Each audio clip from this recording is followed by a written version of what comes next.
روزے کی حالت میں مسواک کیجئے، کولگیٹ پیسٹ وغیرہ جو آپ برش کے ذریعے استعمال کرتے ہیں، روزے کی حالت میں اس کا کرنا درست نہیں۔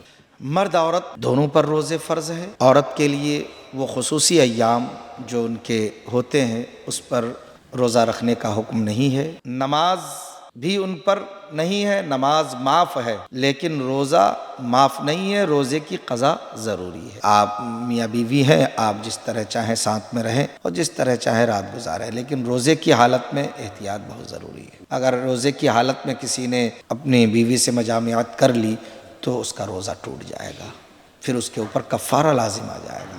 میں نے مالدار طبقہ کو دیکھا ہے جو افطار پارٹی دیتے ہیں۔ افطار پارٹی نہیں ہونی چاہیے۔ پارٹی کے نام پر آپ اپنی مالداری نہ دکھائیں، اپنا رعب نہ دکھائیں، بلکہ عاجزی اور انکساری کے ساتھ آپ افطار کرائیں لوگوں کو۔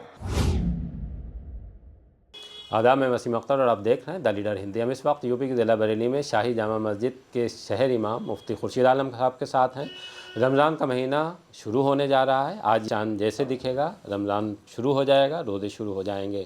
روزوں میں کیا چیزیں ضروری ہیں، کس طرح کی احتیاط برتنی چاہیے، کن چیزوں سے روزہ ٹوٹ جاتا ہے یا مکروہ ہو جاتا ہے۔ تو رمضان کے دوران 3 عشرے ہیں، 3 عشروں کے دوران عبادت کا کیا طریقہ ہونا چاہیے۔ بہت سے ایسے مسائل ہیں جو بہت سے لوگوں کو پتہ نہیں ہے۔ رمضان کے دوران میاں بیوی کس طرح سے احتیاط برتیں کہ وہ روزے بھی رکھ سکیں اور جو اپنے آپسی رشتے ہیں ان کو بھی قائم رکھا جا سکے۔ آئیے ہم بات کرتے ہیں شہر امام مفتی خورشید عالم صاحب سے۔ ماہ مبارک کا آغاز کل سے ہو جائے گا انشاءاللہ۔ تو اس ماہ مبارک میں جیسے کہا گیا ہے کہ اللہ اپنے جو بے پناہ انعامات ہیں وہ اپنے بندوں کو نوازتا ہے ان سے، تو ایک صحیح طریقہ جو روزے کا اور عبادت کا ہے وہ کیا ہونا چاہیے؟ السلام علیکم ورحمۃ اللہ وبرکاتہ۔ آپ کے چینل کے مادھیم سے میں پہلے رمضان المبارک کی مبارکباد پیش کرتا ہوں اور دعا کرتا ہوں مولا ہم سب کو رمضان المبارک کی محافظت کی توفیق عطا فرمائے۔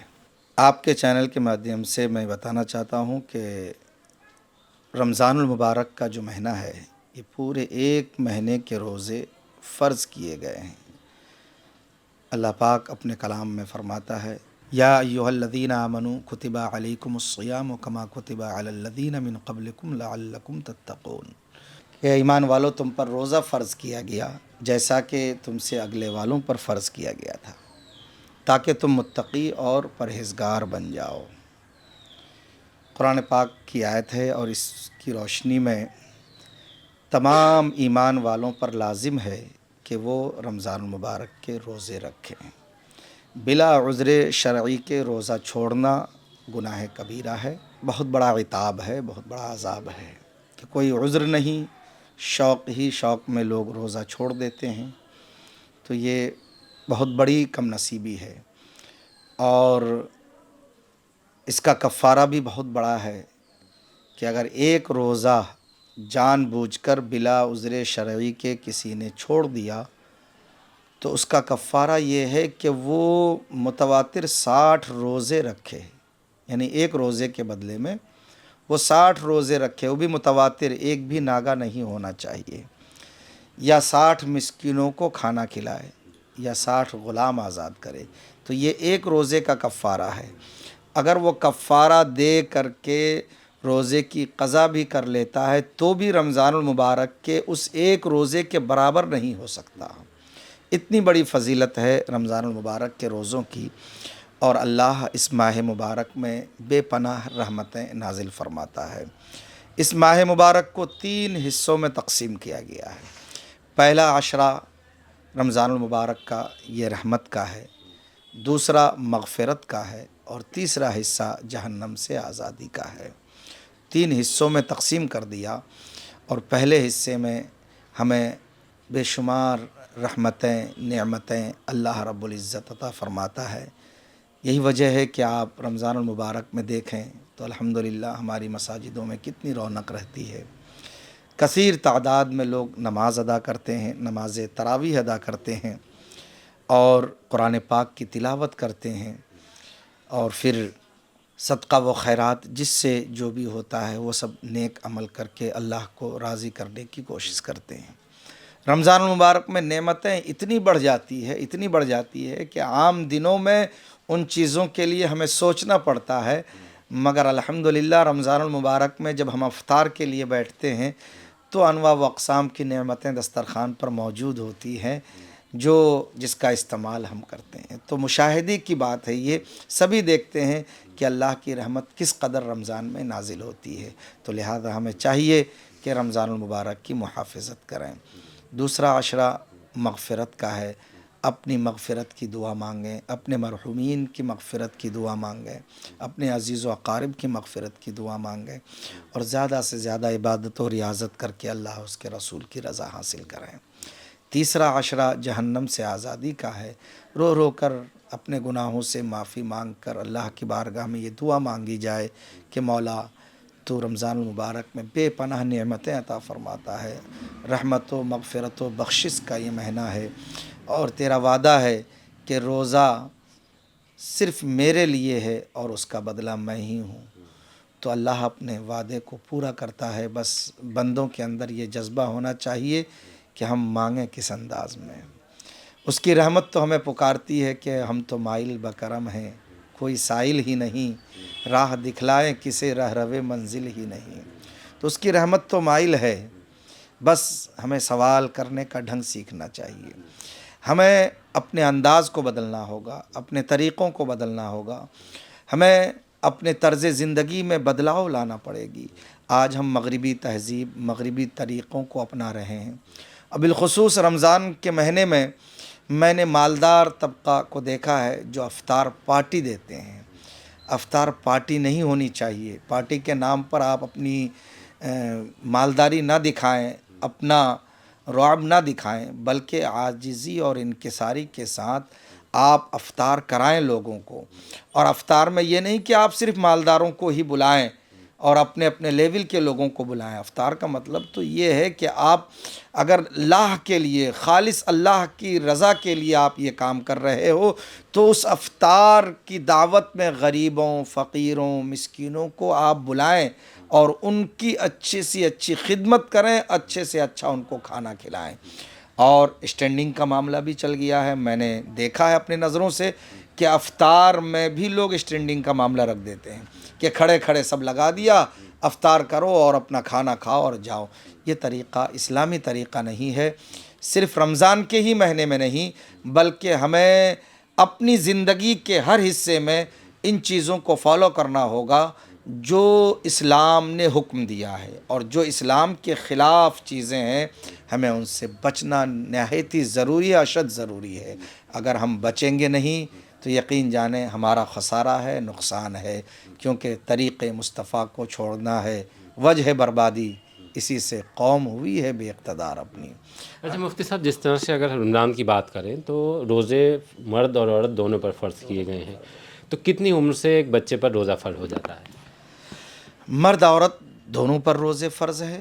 عورت کے لیے وہ خصوصی ایام جو ان کے ہوتے ہیں اس پر روزہ رکھنے کا حکم نہیں ہے، مگر روزے کی قضا ان کے لیے ضروری ہے. نماز بھی ان پر نہیں ہے، نماز معاف ہے، لیکن روزہ معاف نہیں ہے، روزے کی قضا ضروری ہے. اچھا، ان حالات میں جتنے روزے ان کے چھوٹے، عورتوں کے لیے حکم یہ ہے کہ بعد رمضان جب بھی موقع ملے تو وہ چھوٹے ہوئے روزوں کی قضا رکھے، اس کے لیے حکم یہ ہے. اور آپ نے سوال کیا ہے کہ کتنی عمر سے بچے پر روزہ فرض ہو جاتا ہے، تو بلوغیت کے بعد ہر مسلمان مرد، عورت، عاقل و بالغ پر روزہ فرض ہے. جب بچہ بالغ ہو جاتا ہے، عموماً 12 یا 13 سال کی عمر میں بچے بالغ ہو جاتے ہیں، تو اس عمر سے بچوں کو بھی روزہ رکھنا چاہیے، ان پر بھی روزہ فرض ہو جاتا ہے. رمضان میں جو روزہ چھوڑنے کی وہ شرط ہے کہ کن لوگوں کو اس میں جیسے بیماری کی حالت میں ہے اور کن کن وجہ سے روزہ چھوڑا جا سکتا ہے؟ شیخ فانی کے لیے حکم یہ ہے کہ جو روزہ رکھنے کی سکت نہیں رکھتا، جیسے ان کے اندر طاقت باقی نہیں رہی کہ وہ روزہ رکھ سکتا ہے، اتنی شدید بیماری ہے کہ روزے کی شدت کو، بھوک اور پیاس کو وہ برداشت نہیں کر سکتا، بستر مرگ پر ہے، تو اس صورتحال میں اس پر روزہ نہیں ہے. مگر جب تک صحت نہ ہو جائے، صحت ہونے کے بعد پھر ان روزوں کی قضا رکھنا ان کے لیے ضروری ہے. اگر بیماری زیادہ ہے اور بیماری کے سبب کسی طبیب حاذق نے یہ کہہ دیا ہے کہ آپ روزہ نہیں رکھ سکتے، آپ روزہ رکھیں گے تو نقصان ہوگا، تو طبیب حاذق کی بات پر عمل کرتے ہوئے وہ روزہ چھوڑ سکتا ہے، مگر اس روزے کا کفارہ دیتے رہے، روزانہ ایک مسکین کا کھانا وہ اپنے اس روزے کا کفارہ نکالتا رہے، اور صحت ہونے کے بعد پھر ان روزوں کی قضا رکھے، ان کے لیے یہ حکم ہے۔ کچھ لوگ جیسے سوال کرتے ہیں کہ روزہ انہوں نے دھوکے سے کچھ کھا لیا، ان کے منہ میں کچھ چلا گیا، دھول چلی گئی۔ بہت سے لوگ یہ بھی جاننا چاہتے ہیں کہ اگر سرما لگایا، تیل ڈالا، تو اس طرح سے بھی کیا روزہ ٹوٹ سکتا ہے یا اس پہ کوئی اثر آ سکتا ہے؟ دیکھیے، دھوکے سے اگر کھا لیا، شروع کے دنوں میں ایسا ہو جاتا ہے کہ روزہ رکھنا شروع کیا ہے، شروع کے ایام میں اب دھیان نہیں رہا، کبھی دھوکے سے اس نے پانی پی لیا یا کچھ کھا لیا، پھر یاد آیا ارے روزہ تھا، تو روزہ اس صورت میں نہیں ٹوٹتا ہے، اس کا روزہ باقی ہے۔ وہ یہ نہ سوچے کہ اب میں نے کھا لیا تو چلو اب بھر پیٹ ہی کھا لیا جائے، نہیں، جو ہی یاد آیا فوراً وہ چھوڑ دے کھانا اور توبہ کرے کہ یا اللہ مجھ سے غلطی ہوئی، روزہ اس کا ہو جائے گا۔ اور دوسرا سوال یہ تھا کہ روزے کی حالت میں سرما لگانا، تیل لگانا یا خوشبو لگانا، ان چیزوں سے روزہ نہیں ٹوٹتا۔ سرما بھی لگا سکتے ہیں، خوشبو بھی لگائیے آپ، تیل بھی لگائیے آپ، ان چیزوں سے روزہ نہیں ٹوٹتا ہے۔ کچھ لوگ مسواک اور اس کو بھی منع کرتے ہیں۔ ہاں، مسواک کرنا چاہیے، روزے کی حالت میں مسواک کیجئے، کولگیٹ پیسٹ وغیرہ جو آپ برش کے ذریعے استعمال کرتے ہیں، روزے کی حالت میں اس کا کرنا درست نہیں۔ مسواک تو سنت رسول ہے، اور میں تو آپ کے چینل کے مادھیم سے یہ بھی کہنا چاہوں گا کہ لوگ زیادہ سے زیادہ مسواک کا استعمال کریں، کہ یہ ایک نبی کریم صلی اللہ علیہ وسلم کی عظیم سنتوں میں سے ایک سنت ہے، اور جو مسواک کا استعمال کرے گا اس کی بینائی بہت تیز رہے گی، نظر کمزور نہیں ہوگی، اور انشاءاللہ اس کے دانتوں میں کوئی کسی قسم کی بیماری نہیں لگے گی۔ مسواک کی بے شمار فضیلتیں ہیں، تو ہم نے اس سنت کو چھوڑ رکھا ہے، اور ہم نے نئے دور کے لحاظ سے نئے فیشن کو اپنایا ہے۔ ہمیں چاہیے کہ ہم زیادہ سے زیادہ مسواک کا استعمال کریں۔ جی مت لایا اور اس کو الٹی ہو گئی تو اس حالت میں روزہ ٹوٹ جاتا ہے؟ منہ بھر کے اگر الٹی ہوتی ہے، یعنی کھانا معدے سے نکل کے باہر آ جاتا ہے، بھر منہ قیایا، تو اس صورت میں روزہ ٹوٹ جائے گا۔ اچھا، اس کی بھی قضا ہے پھر؟ ہاں، اس کی بھی قضا ہے، اس پہ کفارہ نہیں ہے بلکہ اس پہ قضا ہے۔ رمضان کے آغاز کی بات کریں تو سب سے پہلے جیسے چاند دیکھتے ہیں، اس کے بعد تراویح شروع ہو جاتی ہے، تو تراویح کو لے کر کیا حکم ہے؟ تراویح سنت مؤکدہ ہے، اور تراویح کی جماعت سنت کفایہ ہے۔ تو تراویح رمضان المبارک میں 20 رکعت اضافی نماز ہے، جو ہم بعد نماز عشاء کی فرض اور سنت سے فارغ ہونے کے بعد نماز تراویح 20 رکعت ادا کرتے ہیں۔ اس کے بعد پھر جماعت کے ساتھ ہی وتر کی نماز بھی رمضان المبارک میں ادا کی جاتی ہے۔ تراویح نہیں چھوڑنا چاہیے، جان بوجھ کر بلا عذر چھوڑنے والا گنہگار ہے۔ آپ کسی بھی مسجد میں تراویح پڑھو، قرآن سننا پورے رمضان المبارک میں ایک بار افضل ہے۔ پورے رمضان میں نماز تراویح میں ایک بار قرآن پاک کا مکمل کرنا یہ افضل ہے۔ اور بعض جگہ تراویحوں کا اہتمام ہوتا ہے، 10 روزہ تراویح کسی مسجد میں 15 دن میں، کسی مسجد میں 20 دن میں، تو جہاں جیسا نظام بنا ہوا ہے اس حساب سے تراویح کی نمازیں ادا کی جاتی ہے۔ مگر 10 روزہ تراویح والوں سے میری یہ گزارش ہے کہ حافظ کا تعین ایسا کریں کہ حافظ جو پڑھ رہا ہے وہ صاف مخارج کے ساتھ اس طرح پڑھے کہ اس کا پڑھنا سمجھ میں آئے۔ لوگ جلدی کی وجہ سے جلدی نہیں کرنی چاہیے، جلدی کرنا یہ درست نہیں ہے۔ جلدی کس بات کی؟ ہم عبادت کے لیے آئے ہیں، اور عبادت میں خشوع اور خضوع ہونا چاہیے۔ جہاں ہم 2 گھنٹے لگ رہے ہیں، وہیں اگر ہمیں 2.5 گھنٹے لگ جاتے ہیں تو آدھے گھنٹے میں کیا فرق پڑ جاتا ہے؟ اچھا، قرآن ٹھیک طرح سے قرآن اچھی طریقے سے پڑھنا چاہیے۔ حافظوں سے بھی میری گزارش ہے کہ قرآن اس انداز میں پڑھیں کہ پیچھے سننے والوں کو اچھا لگے، ترتیل کے ساتھ پڑھیں، اور تجوید کی رعایت سے قرآن پڑھیں تاکہ پڑھنے اور سننے دونوں کا فائدہ ملے۔ اور جو تجوید کی رعایت نہیں کرتے ہیں، جلد بازی میں جو سمجھ میں نہیں آیا، پیچھے والے کی سمجھ میں نہیں آیا کہ کیا پڑھ رہے ہیں، تو ایسا قرآن پڑھنا بلکہ گناہ ہے، ثواب کے بجائے اور گناہ ہوتا ہے، اور نماز بھی نہیں ہوتی ہے۔ دیکھیے امام صاحب نے بتایا کہ دیکھیے شارٹ کٹ نہیں ہے، یہ قرآن کے لیے کہا بھی گیا ہے کہ اس کو بہت اچھی طرح سے سنیے، اور اس طرح سے سنیے کہ لوگوں کی سمجھ میں آئے کہ حافظ کیا پڑھ رہے ہیں، اور پیچھے جو مقتدی ہیں ان کو یہ ہونا چاہیے کہ جو حافظ صاحب پڑھ رہے ہیں وہ ان کی سمجھ میں پوری طرح سے آنا چاہیے۔ اس میں جلد بازی نہیں ہونی چاہیے، جیسے کہ اکثر دیکھا جاتا ہے کہ بہت سی مسجدوں میں 5 دن میں، کہیں 6 دن میں، کہیں 7 دن میں، اور کہیں 10 دن میں ختم کا آیوجن ہوتا ہے، لیکن جس طرح سے بھی بتایا گیا ہے کہ یہ مناسب نہیں ہے۔ روزے کو لے کر بہت سی پابندیاں لاگو ہو جاتی ہیں، جیسے میاں بیوی کے جو رشتے ہیں اس دوران، اس میں کس طرح سے احتیاط برتنی چاہیے؟ دیکھیے روزے کی حالت میں تو مکمل احتیاط ہے، روزے کی حالت میں مکمل احتیاط برتنی ہوگی۔ ہاں، راتوں میں کوئی یہ نہیں، آپ میاں بیوی ہیں، آپ جس طرح چاہیں ساتھ میں رہیں اور جس طرح چاہیں رات گزاریں، لیکن روزے کی حالت میں احتیاط بہت ضروری ہے۔ بہت ضروری کیا، اگر روزے کی حالت میں کسی نے اپنی بیوی سے مجامعت کر لی تو اس کا روزہ ٹوٹ جائے گا، پھر اس کے اوپر کفارہ لازم آ جائے گا۔ اچھا، گناہ بھی ہے اور کفارہ بھی ہے۔